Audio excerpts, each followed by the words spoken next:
কোনো কারণে দেরি হয়ে গেলে রাত 12টার পর এশার নামাজ কি জামাতে পড়া যাবে? না জেনে হারাম প্রাণীর মাংস খেলে কি গুনাহ হবে? কিছুদিন আগে শারীরিক অসুস্থতা নিয়ে ডাক্তারের কাছে গেলে উনি কিছু টেস্ট দেন। পরে জানতে পারি আমার হরমোনের ঘাটতি রয়েছে, আমি স্ত্রী মিলনে অক্ষম, আমার পরিবার আমাকে বিয়ে দিতে চায়, আমি করতে চাই না, এক্ষেত্রে আমার করণীয় কি? চলুন তাহলে আর বিলম্ব না করে আমরা প্রশ্নোত্তর আলোকিত ভবনে প্রবেশ করি। ফারুক আহমদ আপনি লিখেছেন, না জেনে হারাম প্রাণীর মাংস খেলে কি গুনাহ হবে? যদি কেউ না জেনে কোনো হারাম প্রাণীর মাংস খেয়ে ফেলেন তাহলে সেক্ষেত্রে তার গুনাহ হবে না, যেহেতু তিনি ইচ্ছাকৃত এটি করেননি। নবী করিম সাল্লাল্লাহু আলাইহি ওয়াসাল্লাম বলেছেন যে কয়েক ব্যক্তির কোন কর্ম বিশেষ করে যখন ভুল অন্যায় করেন সেটি লিপিবদ্ধ হয় না। তার মধ্যে একজন হলেন শিশু, বালেগ হওয়ার আগ পর্যন্ত, প্রাপ্তবয়স্ক হওয়ার আগ পর্যন্ত তার কোনো অন্যায় লিপিবদ্ধ করা হয় না। ঠিক একইভাবে কোনো ব্যক্তি ভুলে গেছেন বা ভুলের শিকার হয়েছেন, এর মাধ্যমে তিনি যদি কোনো ভুল করেন, অন্যায় করেন, তাহলে সেটাও তার আমলনামায় লিপিবদ্ধ হয় না। অতএব যারা এরকম না জানে কোনো হারাম প্রাণীর গোশত খেয়েছেন, তো যেহেতু তিনি জানতেন না হারাম প্রাণীর গোশত খেয়ে ফেলেছেন, তাদের গুনাহ হবে না। কিন্তু তিনি নিশ্চিতভাবে জানেন তাহলে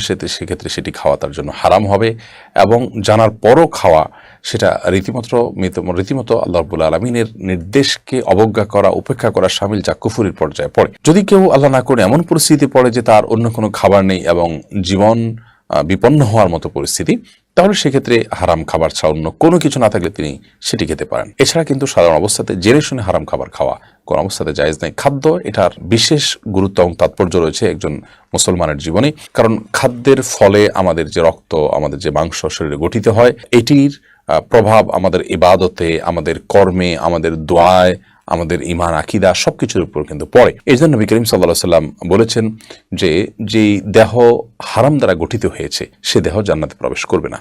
অতএব ইচ্ছাকৃতভাবে কোনো হারাম যেন আমাদের শরীরে না প্রবেশ করে সেজন্য আমাদেরকে সোচ্চার থাকতে হবে। আমরা যে সমস্ত প্রাণীর গোশত আল্লাহ তাআলা হারাম করেছেন, কুকুর, শূকর, সেগুলোর গোশতকে আমরা যে পরিমাণ ঘৃণা করি, এবং ঘৃণা করাটাই কথা, যেহেতু আল্লাহ তাআলা আমাদেরকে হারাম করেছেন, এবং আল্লাহ যা হারাম করেছেন তার পেছনে অবশ্যই কোনো না কোনো রহস্য, আমাদের কোনো না কোনো উপকারিতা সেখানে, আমাদের কোনো না কোনো স্বার্থ এবং কল্যাণের দিক সেখানে অবশ্যই আছে। এর পাশাপাশি আমাদেরকে এও মনে রাখতে হবে যে সুদ, ঘুষ, অন্যের সম্পদ আত্মসাৎ করা, সেগুলোও কিন্তু হারাম।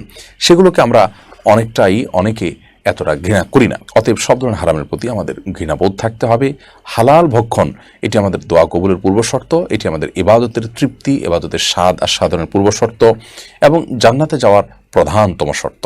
অতএব সততা, বিশেষ করে উপার্জনের সততা, এটি আমাদেরকে খুব বিশেষভাবে গুরুত্বের সাথে লক্ষ্য রাখতে হবে। হাসান আপনি আমার যে ব্যক্তিগত ওয়েবসাইট আছে ahmadullah.info, সেখানে আপনি প্রশ্ন করেছেন, আমি অবিবাহিত যুবক, কিছুদিন আগে শারীরিক অসুস্থতা নিয়ে ডাক্তারের কাছে গেলে উনি কিছু টেস্ট দেন। পরে জানতে পারি আমার হরমোনের ঘাটতি রয়েছে, আমি স্ত্রী মিলনে অক্ষম, আমার পরিবার আমাকে বিয়ে দিতে চায়, আমি করতে চাই না, এক্ষেত্রে আমার করণীয় কি? ভাই হাসান, যদি আপনার শরীরে এরকম ত্রুটি থাকে এবং ডাক্তারি পরীক্ষা নিরীক্ষা সেটা প্রমাণিত হয় আর আপনিও সেটি ফিল করেন, অনুভব করেন, তাহলে সেই ক্ষেত্রে আপনার জন্য বিয়ে করা জায়েজ নাই। বিশেষ করে একজন মেয়ে যাকে আপনি বিয়ে করবেন, তার হক আপনি নষ্ট করবেন, তার হক আপনি আদায় করতে পারবেন না। সেজন্য আপনি যদি এমন কোনো নারীকে বিয়ে করেন যার শারীরিক প্রয়োজন নেই, তাহলে সেক্ষেত্রে আপনি সেটা করতে পারেন। অতএব আপনার অভিভাবকরা যদি আপনাকে বাধ্য করে, জোরাজুরিও করে, তাহলে সেক্ষেত্রে আপনি অন্য কারোর মাধ্যমে তাদেরকে আপনার অপারগতার কথা জানান, কিংবা কৌশল আপনি এড়িয়ে যান, কিন্তু তাদের জোরাজুরির কারণে আপনি কোনো মেয়ের জীবন নষ্ট করতে পারেন না এবং তার হক নষ্ট করতে পারেন না।